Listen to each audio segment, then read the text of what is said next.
नमस्कार शेतकरी बांधवांनो, अन्नदाता शेतकरी न्यूजमध्ये पुन्हा एकदा आपले स्वागत. राज्याच्या राजकारणातील आणि शेतीशी निगडीत सर्वात मोठी घडामोड म्हणजे मुंबईत सुरू असलेले विधिमंडळाचे अर्थसंकल्पीय अधिवेशन 2026. या अधिवेशनात शेतकऱ्यांच्या हिताचे कोणते मोठे निर्णय घेतले जाणार आहेत आणि सध्या तिथे काय रणकंदन सुरू आहे याची सविस्तर माहिती खास तुमच्यासाठी. महाब्रेकिंग. विधिमंडळ अर्थसंकल्पीय अधिवेशन 2026 सविस्तर रिपोर्ट. राज्याचे माजी उपमुख्यमंत्री अजित पवार यांच्या आकस्मिक निधनानंतरचे हे पहिलेच अधिवेशन अत्यंत भावूक आणि तितकेच वादळी ठरत आहे. राज्याच्या तिजोरीची चावी आता कोणाकडे असेल आणि शेतकऱ्यांच्या पदरात काय पडणार याकडे संपूर्ण महाराष्ट्राचे लक्ष लागले आहे. अधिवेशनाचे महत्त्वाचे वेळापत्रक. कालावधी 23 फेब्रुवारी ते 25 मार्च 2026. अर्थसंकल्प सादरीकरण. येत्या 6 मार्च रोजी मुख्यमंत्री देवेंद्र फडणवीस राज्याचा अर्थसंकल्प मांडतील. अजित पवारांना श्रद्धांजली. अधिवेशनाच्या पहिल्या दिवशी दिवंगत नेते अजित पवार यांना सभागृहात भावपूर्ण श्रद्धांजली अर्पण करण्यात आली. शेतकरी बांधवांसाठी अधिवेशनातील 5 मोठे मुद्दे.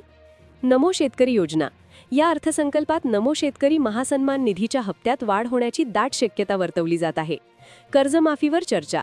राज्यातील वाढत्या शेतकरी आत्महत्यांच्या पार्श्वभूमीवर विरोधकांनी सरसकट कर्जमाफी आणि वीज बिल माफी या मुद्द्यांवरून सरकारला धारेवर धरले आहे. शेतीसाठी AI अर्थात कृत्रिम बुद्धिमत्तेचा तंत्रज्ञान. राज्यपालांच्या अभिभाषणात शेतीमध्ये ड्रोन आणि कृत्रिम बुद्धिमत्तेचा वापर वाढवून उत्पादकता दुप्पट करण्याचे उद्दिष्ट ठेवण्यात आले आहे.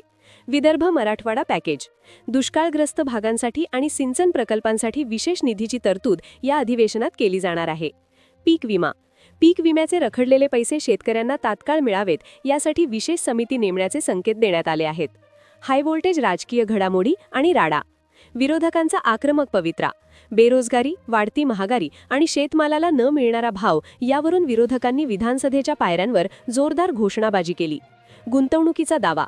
दावोस परिषदेतून महाराष्ट्रात 30 लाख कोटींची गुंतवणूक येणार असून त्यातून ग्रामीण भागातही रोजगार वाढणार असल्याचे सरकारने स्पष्ट केले आहे.